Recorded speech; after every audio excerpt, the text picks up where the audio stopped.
ആലപ്പുഴ കേരളത്തിലെ അറിയപ്പെടുന്ന ഉൾനാടൻ ജലഗതാഗതത്തിന് പ്രസിദ്ധി കേട്ട വിനോദസഞ്ചാര കേന്ദ്രം. Venice of the east. Lord കഴ്സൻ്റെ വാക്കുകളിലൂടെ ആലപ്പുഴ ഇങ്ങനെയാണ് അറിയപ്പെടുന്നത്: ഉൾനാടൻ ജലഗതാഗതം, ബീച്ചുകൾ, കനാലുകൾ മാത്രമല്ല, പുരാതന ക്ഷേത്രങ്ങൾ, പഴമയുടെ ചരിത്രമുറങ്ങുന്ന സ്ഥലങ്ങൾ എന്നിവ കൊണ്ടും പ്രശസ്തമാണ്. കോവിഡാനന്തരം ആലപ്പുഴ ഉൾനാടൻ ടൂറിസ്റ്റ് ഗതാഗതത്തിന് വലിയൊരു കുതിച്ചുചാട്ടമാണ് കണ്ടുവരുന്നത്. ക്രൂയിസ് ബോട്ട് സവാരിക്ക് വേണ്ടി മാത്രം ധാരാളം ടൂറിസ്റ്റുകൾ പ്രിയത്തോടെ എത്തിച്ചേരുന്ന ഒരു ജില്ല.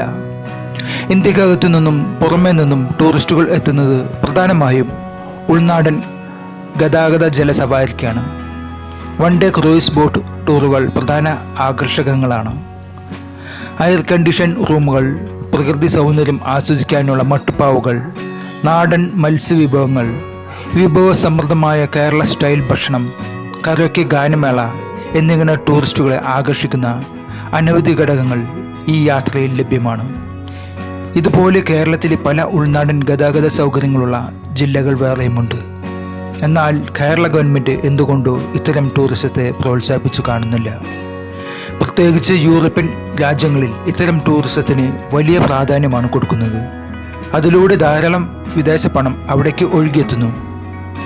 നമ്മുടെ ഗവൺമെൻറ് പലപ്പോഴായി കടലാസ് പ്രഖ്യാപനങ്ങൾ നടത്തുന്നതല്ലാതെ ഇതിന് യാതൊരു പ്രാധാന്യം കൊടുക്കുന്നില്ല എന്നത് വളരെ ഖേദകരമാണ്.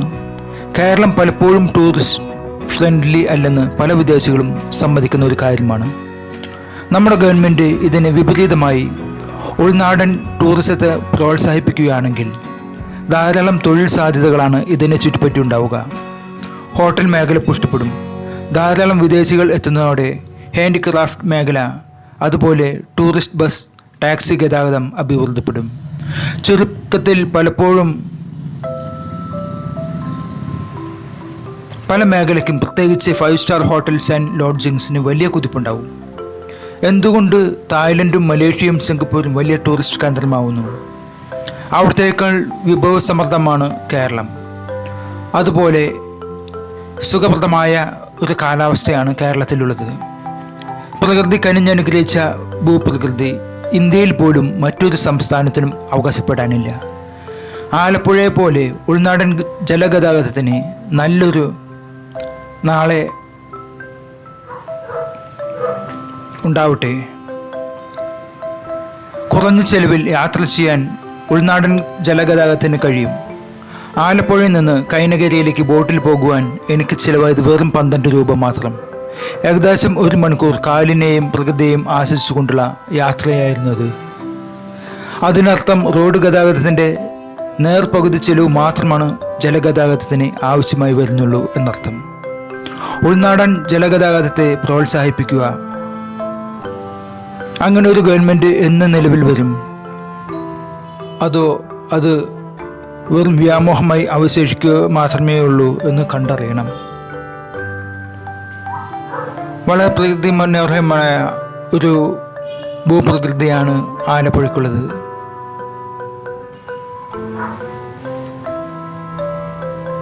ഈ യാത്ര പലപ്പോഴും സമ്മാനിക്കുക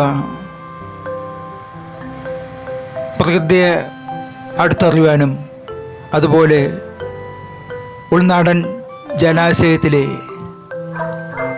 ഗതാഗതത്തെ തിരിച്ചറിയുവാനും, എത്രമാത്രം വിദേശികളും സ്വദേശികളുമായിട്ടുള്ള ടൂറിസ്റ്റുകളാണ് ഓരോ ദിവസവും ആലപ്പുഴയിൽ എത്തിച്ചേരുന്നത് എന്നതിന് യാതൊരു കണക്കുമില്ല എന്നാണ് വാസ്തവം. വലിയ ക്രൂയിസ് ബോട്ടുകൾ മുതൽ ചെറിയ വഞ്ചി പോലുള്ള ഗതാഗതം പോലും ഈ മേഖലയിൽ ടൂറിസത്തിന് വലിയ പ്രാധാന്യമാണ് കൊടുത്തുകൊണ്ടിരിക്കുന്നത്. ഞാൻ ഈ യാത്രയിൽ കണ്ട കാഴ്ച, പല ടൂറിസ്റ്റുകളും ഈ ജലഗതാഗതത്തെ എത്ര ആസ്വദിച്ചുകൊണ്ടാണ് യാത്ര ചെയ്യുന്നത് എന്നുള്ളതാണ്. പല ക്രൂയിസ് ബോട്ടിലും 2-3 പേർ മാത്രമാണ് യാത്ര ചെയ്യുന്നത്. അപ്പോൾ അവർ എത്രമാത്രം ഈ ജലഗതാഗതത്തെ ഇഷ്ടപ്പെടുന്നു എന്നുള്ളത് അതിൽ നിന്ന് നമുക്ക് വ്യക്തമാണ്. ഞാൻ കൈനകരിയിൽ നിന്ന് ആലപ്പുഴയിലേക്കുള്ള ബോട്ട് യാത്രയിലാണ്. കേരള ഗവൺമെൻറ്റിൻ്റെ ഒരു ട്രാൻസ്പോർട്ട് ബോട്ടിലാണ് എൻ്റെ യാത്ര. വെറും 12 രൂപ മാത്രമാണ് എനിക്ക് ചിലവായത്. ഏകദേശം 1 മണിക്കൂറോളം നീണ്ടു നിൽക്കുന്ന ഒരു യാത്രയാണ് ഞാൻ ഈ ബോട്ടിൽ നടത്തിയത്. പല ടൂറിസ്റ്റ് ബോട്ടുകളിലെയും ടൂറിസ്റ്റുകൾ വളരെ സന്തോഷത്തോടെ ആസ്വദിച്ചുകൊണ്ടുള്ള ഈ യാത്രയെ ആലപ്പുഴയ്ക്ക് വലിയൊരു ടൂറിസ്റ്റ് വരുമാനം തന്നെയാണ് നേടിക്കൊടുക്കുന്നത്. എൻ്റെ ബോട്ട് കായൽ ഭാഗങ്ങളിലേക്ക് കടന്നു പ്രവേശിച്ചു കഴിഞ്ഞു. ഈ യാത്ര ഞാൻ എത്രമാത്രം ആസ്വദിച്ചുകൊണ്ടാണ് ഈ ബോട്ടിലിരിക്കുന്നത്, അതുപോലെ തന്നെയാണ് മറ്റുള്ള യാത്രക്കാരും. കുറച്ച് പേർ സ്വദേശികളായിട്ടുള്ള യാത്രക്കാരാണ് എന്നതൊഴിച്ചാൽ ബാക്കിയെല്ലാം എന്നെ പോലെ കൗതുകത്തോടുകൂടി ബോട്ട് യാത്രയെ സമീപിക്കുന്നവരാണ്.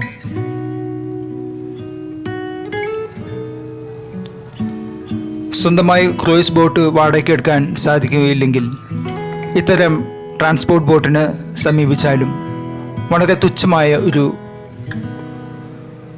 പൈസയ്ക്ക് നല്ലൊരു ജലഗതാഗതം നമുക്ക് സാധ്യമാകുന്നു.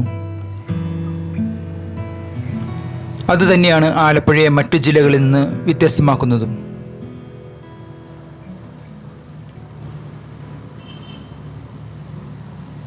മനോഹരമായ ഒരു പ്രദേശത്തോടെയാണ് ബോട്ട് ഇപ്പോൾ പോയിക്കൊണ്ടിരിക്കുന്നത്.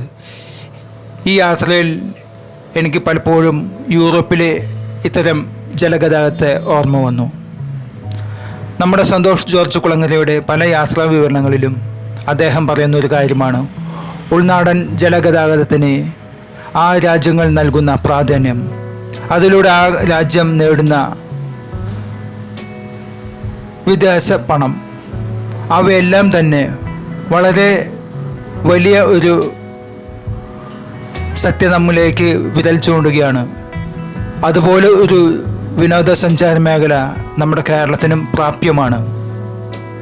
ഗവൺമെൻറ് കനിയണം എന്ന് മാത്രം. അതിലൂടെ ധാരാളം തൊഴിൽ മേഖലകളാണ് നമുക്ക് തുറന്നു കിട്ടുക എന്നുള്ളത് ഒരു വാസ്തവമല്ലേ. ഈ വക കാര്യങ്ങളാണ് എൻ്റെ മനസ്സിലൂടെ കടന്നു പോയിക്കൊണ്ടിരുന്നത്. നമ്മുടെ ദേശത്തിനും ഒരു ടൂറിസ്റ്റ് ഉണർവുണ്ടാകുവാൻ ഇത്തരം ജലഗതാഗത മേഖലയെ പ്രോത്സാഹിപ്പിക്കേണ്ടത് അത്യാവശ്യം തന്നെയാണ് എന്നതാണ് ഞാൻ ഈ യാത്രയിൽ പഠിച്ച ഒരു പാഠം. എത്രയോ ആളുകളാണ് ഓരോ ദിവസവും ഈ ആലപ്പുഴയിലെ ഈ ജലഗതാഗതത്തെ ആശ്രയിച്ച് ജീവിക്കുന്നത്. അവർക്കൊരു പുത്തൻ ഉണർവ് നൽകിക്കൊണ്ടാണ് ഈ ജലഗതാഗത മേഖല ഇപ്പോൾ ഫുൾ സ്വിങ്ങിലേക്ക് പ്രവേശിച്ചിരിക്കുകയാണ്. ഈ യാത്രയിൽ ധാരാളം ക്രൂയിസ് ബോട്ടുകൾ എനിക്ക് കാണുവാനായി. അതിലൂടെ ആലപ്പുഴ ജില്ലയിലെ ബോട്ട് ഗതാഗതത്തിലൂടെ അവർ നേടുന്നത് നല്ലൊരു വരുമാനം തന്നെയാണ് എന്നതിൽ യാതൊരു സംശയമില്ല. ടൂറിസ്റ്റുകളെ സംബന്ധിച്ചിടത്തോളം ഒരു ദിവസം ഉല്ലാസപ്രദമായി ചെലവഴിക്കണം. അതവർ കണ്ട് ശീലിച്ചിട്ടില്ലാത്ത ഒരു ഗതാഗത മേഖലയാകുമ്പോൾ അവരുടെ കണ്ണുകളിൽ നിറയുന്ന ആ വിസ്മയവും അമ്പരപ്പും കാണേണ്ടത് തന്നെയാണ്. അത് കണ്ടില്ലെന്ന് നടിക്കുന്നത് നമ്മുടെ ഗവൺമെൻറ് മാത്രമാണ്. എന്നെങ്കിലും ഇവിടെ ടൂറിസം ഫ്രണ്ട്ലി ആയിട്ടുള്ള ഒരു ഗവൺമെൻറ് വരും എന്ന് നമുക്ക് പ്രത്യാശിക്കാം. അതിനല്ലേ നമുക്ക് കഴിയുകയുള്ളൂ എന്നുള്ള ചിന്തയോടെ എൻ്റെ യാത്രയിലേക്ക് ഞാൻ വീണ്ടും കടക്കുകയാണ്. മറ്റൊരു അധ്യായമായി ഞാൻ വീണ്ടും വരുന്നതായിരിക്കും. അതുവരെ എല്ലാവർക്കും നന്ദി, നമസ്കാരം. Take care.